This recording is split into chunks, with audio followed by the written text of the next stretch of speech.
What's up, everyone? Welcome back to another review, and this time I'm going to be covering the fourth entry into the Hatchet series with the recently released Victor Crowley. Now, Victor Crowley takes place 10 years after the events of the previous three movies, with Andrew Young, the survivor, the lone survivor of Hatchet 3, played once again by Perry Shen in his fourth consecutive appearance in this franchise. Finally has a lead role in this movie after getting viciously slaughtered in the first two movies, and finding a way to survive the third is now the centerpiece of the film now. And for what it was, I enjoyed the hell out of this movie. I thought Perry Shen as Andrew Young was great. I like the expanded character. I like his story of him kind of fabricating the story of his survival of the swamp. Him going on talk shows and just being called out on it. Him doing book signings and having people just accusing him of being a murderer. You got this one random scene where a guy wants Andrew to sign his penis, which was disgustingly hilarious. And before that, you got this fangirl who wanted him to sign her tits. You know, with her name and her dad's name. So yeah, again, Victor Crowley. This movie was hilarious. It was fun. It was a good return to form. You know, the Hatchet movies always knew what they were, which were just, you know, over the top, cheesy 80s slashers with gore to the point where you can't get scared of it. You just gotta laugh at it as to how ridiculous it is. And Victor Crowley does its predecessors well. You know, the kills in this movie are ridiculous. You know, there's one kill where, I kid you not, he chops off a woman's arm, shoves it in her cooch, and it pops out of her mouth while her cell phone is still in her hand. It is the most ridiculous kill in the entire movie, and it was hilarious. There's this one kill where he scalps a guy and his brain literally falls out of his head, which was hilarious also. Yeah, this movie is full of really good kills.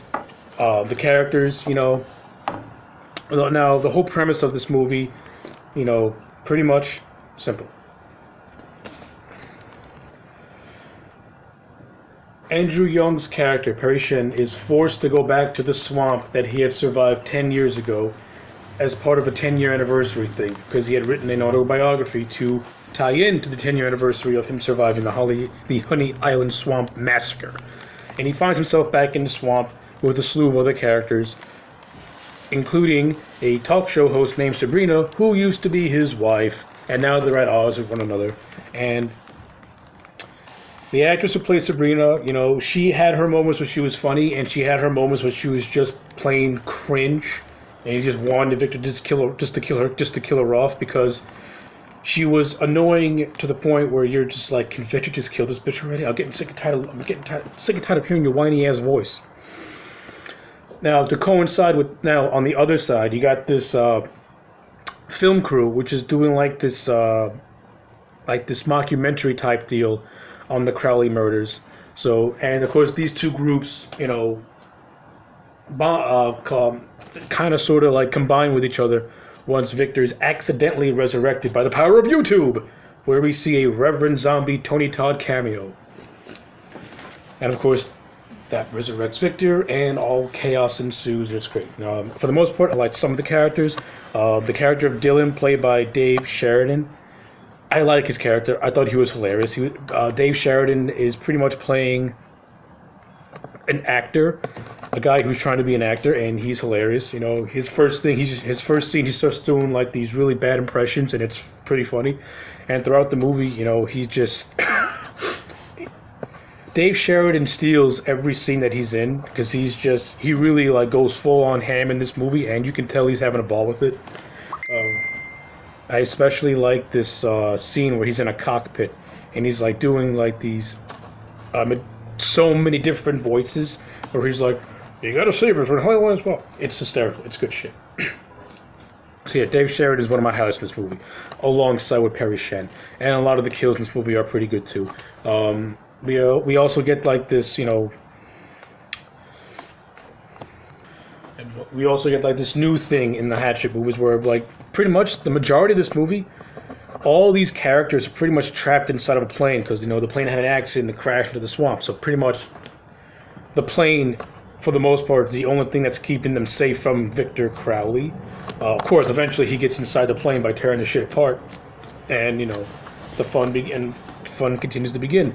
And I actually do like Victor's demise in this movie. I thought it was fucking hilarious, and yeah, you gotta watch the end because it's completely ridiculous. And this whole movie is completely ridiculous with its humor. It's fun. Like, the movie it's a continuation of the previous 3 movies, but it also, at the same time, it's being meta with it, and Adam Green, who comes back to write and direct this movie, he surprisingly meshes it very, very well, to the point where it's not cringe. It's funny. It's great. He's making fun of something he's making fun of his own work, and you can tell he's doing it in a way where it's playful and not not like, self-harming it. It's like he's having fun with it, and the movie, and you can clearly tell that every actor in this movie is pretty much, having fun making it. Kane Hodder again returns as Victor Crowley, and he's always good. Kane Hodder can never turn in a bad performance as any made-up creature if he tried, because he just has a distinct way of acting. He's fantastic. And like I said, the kills in this movie, they're cool, they're brutal. The 2 I mentioned really stand out, and the entire final death and Victor Crowley's demise is another standout because it's just hilarious. And yeah, you just gotta watch that end because it's funny as hell. And of course, and we get to our 2 survivors, and yeah, and of course we also get a nice little mid-credit scene which sees the return of a classic Hatchet character. I will not say who it is. Just watch the movie because that's a spoiler I don't want to spoil. But it clearly sets up for another Hatchet movie, which I am very, very open to because I like the Hatchet movies. They know what they are. They're fun to watch. They're good time filler. And you know what? They're short. They barely run for an hour. They barely go 80 minutes. So they're short, fun little watches. You can get a quick excitement out of it, and you can binge them all in a day, and you won't feel sorry about it because you're having a ball. Now, of course, they all run together because, especially the first 3, because, it becomes very formulaic, but at least this one kind of sort of tries to break that formula while also sticking to the formula at the same time. So, yeah. Well, those are my overall bare bones thoughts on Victor Crowley. As an overall movie, it's fun as shit. It's awesome. I think I honestly think this is actually the Hatchet movie that I actually like better than the other 3, and which is why I'm going to give Victor Crowley I'm giving it a 9 out of 10.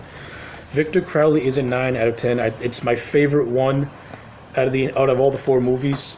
Beating out Hatchet 3, which is my favorite one, which is my favorite of the original trilogy. So yeah, Victor Crowley, 9 out of 10. It knows what it is. It's not ashamed of it, and it's a fun ride from start to finish. And if you're a Hatchet fan, you're definitely not going to regret watching it because it is so worth it. Anyway, those are my thoughts on Victor Crowley. Like this video and subscribe to this channel. Also, if you like professional wrestling, subscribe to my wrestling channel, for which I'll provide a link for in the description box below. Thank you and goodbye.